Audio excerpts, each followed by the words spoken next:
जंगल में बड़ी ही छोटी और प्यारी सी टुनटुनी नाम की चिड़िया रहती थी, जिसके मम्मी पापा बड़े ही गरीब थे और मजदूरी करके अपना पेट पालते थे।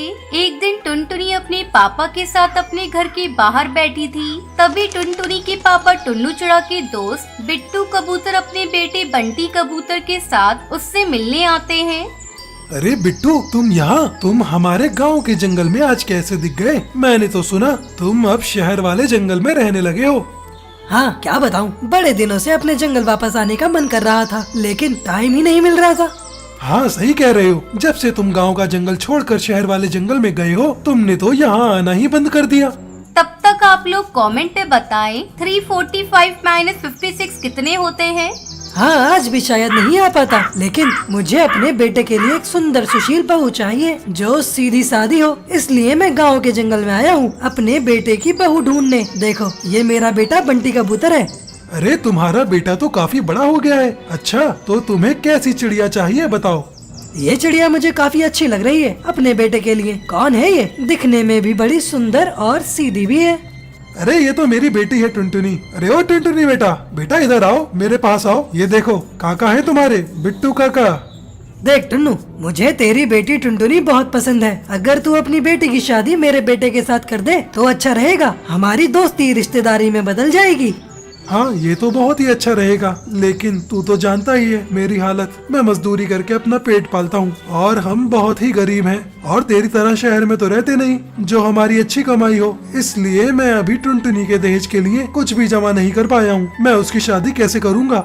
अरे, मुझे दहेज देने के लिए वैसे भी कोई जरूरत नहीं है। मुझे अपने घर की बहू चाहिए और दहेज की मुझे वैसे भी कोई लालच नहीं। भगवान की कृपा से हमारा बिजनेस काफी अच्छा चल रहा है और शहर में हमें किसी चीज की भी कमी नहीं है। तू बस शादी की तैयारी कर ताकि मैं जल्दी से अपनी बहू को शहर ले जा सकूं। टुन्नू और बिट्टू कबूतर दोनों इस बात के लिए राजी हो जाते हैं और बंटी को भी टुनटुनी काफी पसंद थी, क्योंकि टुनटुनी बहुत ही सुंदर थी। इसलिए दोनों की जल्दी ही शादी करवा दी जाती है और शादी हो जाने के बाद टुनटुनी को विदा करने के लिए टुन्नू उसे डोली में बिठाकर उसके ससुराल के साथ शहर के लिए विदा कर देता है। टुनटुनी चिड़िया डोली में बैठकर शहर आ जाती है और शहर के सारे पक्षी डोली में बैठी हुई टुनटुनी को देखकर बातें करने लगते हैं। अरे ये देखो, बंटी की पत्नी तो कैसी डोली में बैठकर यहाँ शहर में आई है। उसके घर वालों ने उसे डोली में बिठाकर विदा किया। अरे पिंकी, तुम्हें नहीं पता क्या? बंटी कबूतर की पत्नी तो गांव से आई है। उसके माँ बाप तो उसे डोली में ही शहर भेजेंगे ना। हाँ, और नहीं तो क्या। वैसे भी गांव के लोग हैं, उनके पास तो कार होती नहीं है जो कार में बिठाकर अपनी बेटी को विदा करें।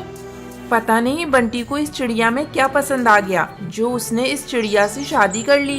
अपनी जात में इसे शादी नहीं करनी थी, तभी तो उसने मुझसे शादी करने के लिए मना कर दिया था। अब देखो कैसे गांव की कबाड़ पत्नी मिली है। सही है, इस बंटी के साथ तो ऐसा ही होना चाहिए।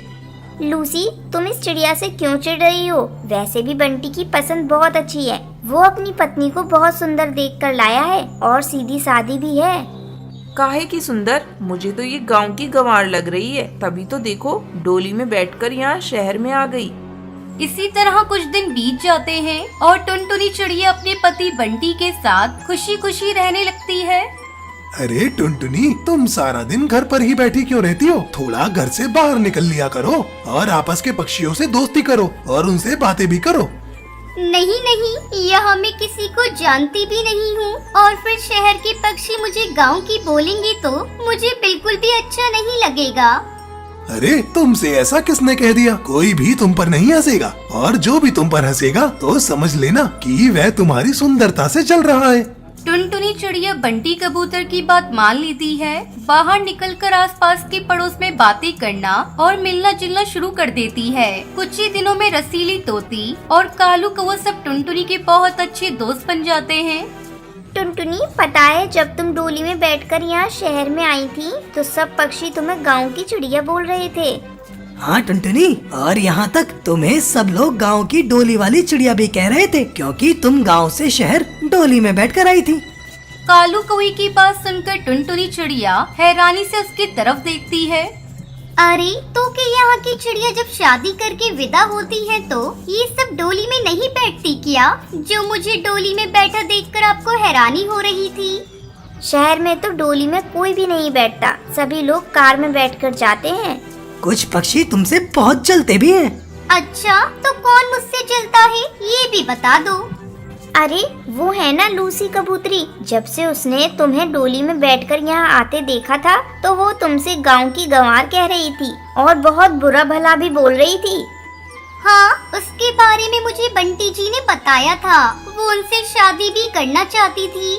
इस तरह गांव से आई टुनटुनी चिड़िया शहर में खुद को एडजस्ट कर लेती है और नए दोस्त बना लेती है और खुशी खुशी अपने पति बंटी कबूतर के साथ रहने लगती है।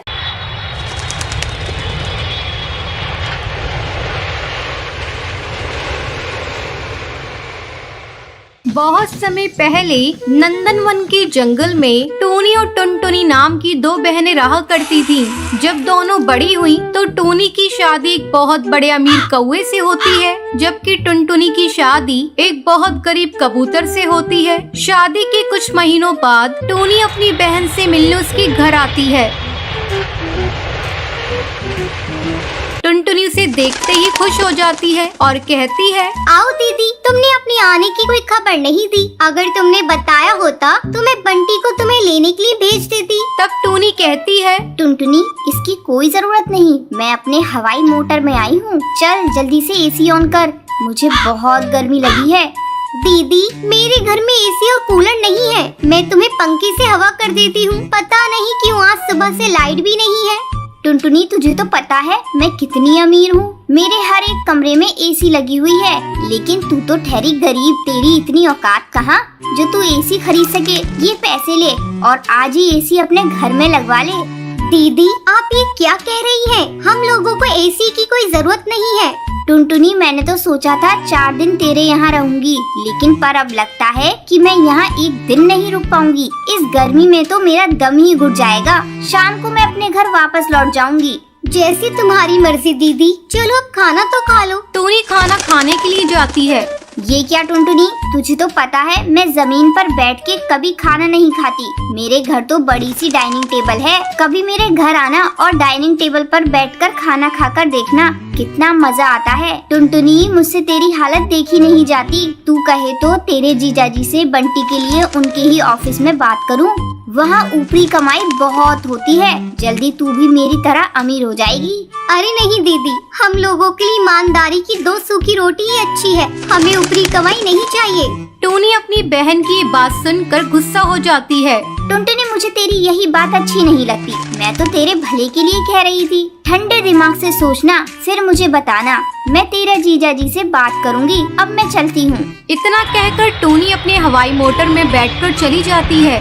कुछ दिन यूं ही गुजर जाते हैं। इधर टुनटुनी की पति का प्रमोशन हो जाता है, उसकी आमदनी बढ़ जाती है। अब टुनटुनी को किसी चीज की कमी नहीं थी। कंपनी की तरफ से बंटी को बंगला, हवाई मोटर भी मिल जाता है। टुनटुनी खुशी खुशी अपना जीवन बिताने लगती है। वहीं दूसरी तरफ टोनी का पति कालू एक दिन रिश्वत लेने के जुर्म में गिरफ्तार हो जाता है। उनका बंगला और हवाई मोटर सब जब्त हो जाता है। इस बात का पता जब टुनटुनी को चलता है, वो अपनी बहन से मिलने उसके पास जाती है और उससे कहती है, दीदी, जीजा जी के हाल की जिम्मेदार कहीं न कहीं तुम भी हो। तुमने जीजा जी को कभी गलत काम करने से मना नहीं किया। तुम्हारे सर पर तो अमीरी का भूत सवार था। टुनटुनी, मुझे माफ कर दे। मैं अमीरी के घमंड में अच्छे बुरे का फर्क करना भूल गई थी। तू किसी तरह मेरे पति को छुड़ाने में मेरी मदद कर। टुनटुनी समझाते हुए कहती है, दीदी, तुम चिंता मत करो, मैं बंटी से कहकर जीजा जी को छुड़वाने में मदद करूंगी। तब तक तुम मेरे घर चलो, मेरे साथ रहो। अब तो मेरे घर में एसी भी लग चुका है, तुम्हें गर्मी नहीं लगेगी। टुनटुनी, तुम मेरा मजाक मत उड़ाओ। मुझे गर्मी से कोई फर्क नहीं पड़ता। अब से मैं और मेरे पति ईमानदारी का जीवन जिएंगे। टुनटुनी अपनी बहन को लेकर अपने घर आती है। कुछ दिनों बाद कालू को जमानत हो जाती है। वो पूरी तरह से बदल चुका था। छोटी मोटी मजदूरी करके ईमानदारी की जिंदगी जीने लगता है। अब दोनों बहनें खुशी खुशी अपना अपना जीवन बिताने लगती हैं। बेटा, तू ये किसे ले आया है?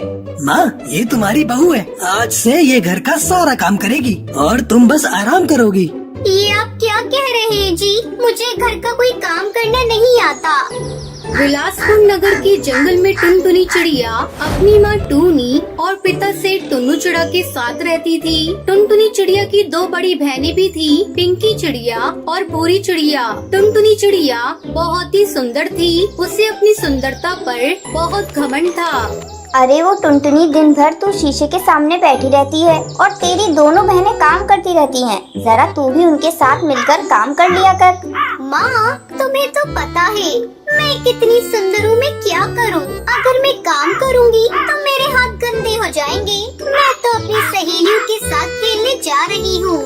इस तरह दिन गुजरने लगते हैं। टुनटुनी और उसकी दोनों बहनें बड़ी हो जाती हैं। सेठ टुन्नू चिड़ा पिंकी चिड़िया और भूरी चिड़िया की शादी कर देता है। एक दिन वो अपनी पत्नी टूनी से कहता है, टुनटुनी की माँ, पिंकी और भूरी की तो शादी हो गई। अब मैं टुनटुनी के लिए भी कोई अच्छा रिश्ता ढूंढकर उसकी शादी कर दूंगा। हाँ जी, बात तो आप सही कह रहे हैं। टुनटुनी भी तो बड़ी ही हो गई है। इस बात का पता जब टुनटुनी चिड़िया को चला तो अपने पिता से बोली, पिताजी, मैं अपना वर खुद चुनूंगी। ये तू क्या बोल रही है टुनटुनी चिड़िया? मैं कोई राजा महाराजा नहीं हूँ जो तेरा स्वयंवर रचाऊं। तो ठीक है पिताजी, मैं शादी नहीं करूँगी। तेरी इतनी हिम्मत जो तू मुझसे इस तरह से बात करेगी? ज्यादा गुस्सा मत करो जी, बचपन से तुम इसकी जिद पूरी करते आए हो, अब इसकी ये आखिरी जिद भी पूरी कर दो। बेटिया ससुराल चली जाए और खुशी खुशी अपनी जिंदगी बिताए, इससे बढ़कर हम लोगों के लिए और क्या खुशी होगी। तुम कह रही हो तो इसलिए मैं इसकी बात मान रहा हूँ। मैं कल ही जंगल के पक्षियों को सूचना दे देता हूँ। जो कोई भी पक्षी टुनटुनी से शादी करना चाहता है वो 2 दिन बाद हमारे घर पर आने का कष्ट करे। 2 दिन बाद टुनटुनी चिड़िया से शादी करने के लिए कई पक्षी आते हैं, पर टुनटुनी सबको मना कर देती है। उसे कोई पक्षी पसंद नहीं आता। पिताजी, मुझे कोई भी पक्षी पसंद नहीं है, इसलिए मैं इनमें से किसी के साथ शादी नहीं करूँगी। ये क्या बदतमीजी है टुनटुनी? अब तुम्हारी शादी उसी से होगी जिससे मैं चाहूँगा। टुनटुनी की माँ, जल्दी यहाँ आओ। मैं इस बदतमीज की शादी उसी से करूँगा जो कल मुझे सबसे पहले दिखेगा। इसने मेरा प्यार देखा है, मेरा गुस्सा नहीं देखा है। अगले दिन सेठ टुन्नू चिड़ा को सुबह सबसे पहले एक काला कौवा दिखाई देता है। वो कौवे के पास जाता है। मान्यवर, मैं आपसे अपनी बेटी की शादी करना चाहता हूँ। फिर सेठ टुन्नू चिड़ा उस कौवे को सारी बात बताता है। कालू कौवा टुनटुनी चिड़िया से शादी करने के लिए तैयार हो जाता है। इस तरह टुनटुनी की शादी कालू कौवे से हो जाती है। बेटी, हम तेरे माँ बाप हैं, हमने कभी तेरा बुरा नहीं चाहा, पर तूने कभी बात ही नहीं मानी। ये उसी का नतीजा है कि हमें तेरी शादी एक कौवे से करनी पड़ी। मेरा आशीर्वाद है, तू हमेशा खुश रहे। माँ, पिताजी ने मेरे साथ बहुत गलत किया, मैं उनसे कभी बात नहीं करूँगी। कालू बेटा, मेरी बेटी थोड़ी जिद्दी है, लेकिन धीरे धीरे ठीक हो जाएगी, तुम इसे खुश रखना। टुनटुनी चिड़िया अपने पति कालू कौवे के साथ ससुराल आ गई।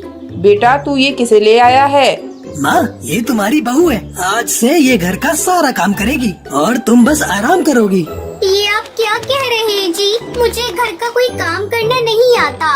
कोई बात नहीं, जल्दी सीख जाओगी। अब मैं क्या करूं? पिताजी ने मुझे किस मुसीबत में फंसा दिया। मैं वापस मायके भी नहीं जा सकती। ना चाहते हुए भी टुनटुनी चिड़िया को घर का सारा काम करना पड़ता है। टुनटुनी चिड़िया भी परिस्थितियों से समझौता कर चुकी थी। धीरे धीरे टुनटुनी को कालू कौवे से प्यार हो जाता है और फिर सभी खुशी खुशी रहने लगते हैं। तो ये थी आज की कहानी। आज का सवाल ये है, टुन्नू चिड़ा टुनटुनी की शादी किससे कराता है? अगर आपको पता है तो कमेंट करके जरूर बताएं। वीडियो अच्छी लगी हो तो इस वीडियो को लाइक और शेयर करना ना भूलें।